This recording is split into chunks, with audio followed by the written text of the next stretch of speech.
Le train de l'histoire ne repasse pas deux fois. Lors du second tour de l'élection présidentielle de 2016, l'opposition gabonaise avait réalisé l'exploit de s'unir. Mais 6 ou 7 ans plus tard, les conditions de cette union ne sont plus réunies. En 2016, Pigne était reconnu comme la principale figure, incontestée, de cette famille politique. Aujourd'hui, le paysage est bien plus atomisé.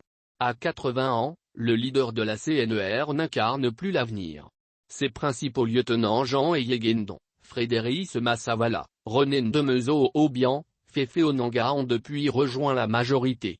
Ceux qui sont restés se détestent cordialement malgré leur dénégation publique et non de cesse semblent se disputer, davantage dans les médias et sur les réseaux sociaux que sur le terrain, le magistère laissé vacant par Pigne. C'est le cas en particulier de Paulette Missambo et d'Alexandre Barraud-Chambrier. Mais c'est sans compter sur Guinzouban Dama qui n'a pas dit son dernier mot. Ou encore sur d'autres candidats qui pourraient créer la surprise comme Mick Joktan, Paul-Marie Gondge et d'autres. L'opposition gabonaise vit sur le mythe de 2016 mais reste politiquement très minoritaire dans le pays. L'opposition gabonaise, c'est un peu, comme dans la fable de La Fontaine, la grenouille qui veut se faire plus grosse que le bœuf. Pour apparaître plus influente qu'elle ne l'est, elle compte sur les médias, notamment du service public français comme RFI, France 24 ou TV5, et sur les réseaux sociaux. Mais en politique, a fortiori au Gabon, c'est sur le terrain, province par province, ville par ville, village par village, que se gagnent les joutes électorales. Pour ne pas être armée en conséquence, l'opposition en paye le prix. Institutionnellement, elle ne pèse pas grande-chose. Moins de 10% des sièges à l'Assemblée nationale et au Sénat. Son poids politique a, qui plus est, tendance à s'éroder comme l'ont démontré les élections générales de 2018.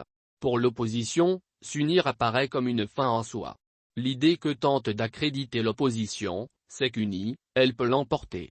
C'est, volontairement ou non, une erreur. Si cette posture est payante sur le plan médiatique, elle permet à ses relais de faire le buzz, elle reste sans effet sur le plan électoral, comme l'explique un professeur en sciences politiques de l'UOB. À trop se focaliser sur l'union électorale, l'opposition en oublie l'essentiel, le projet, les idées. De ce point de vue, il n'y a pas grand-chose.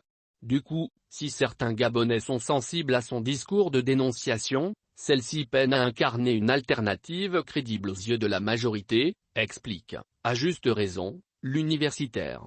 Le PDG a tiré tous les enseignements de 2016. C'est peut-être là la clé de l'élection présidentielle à venir.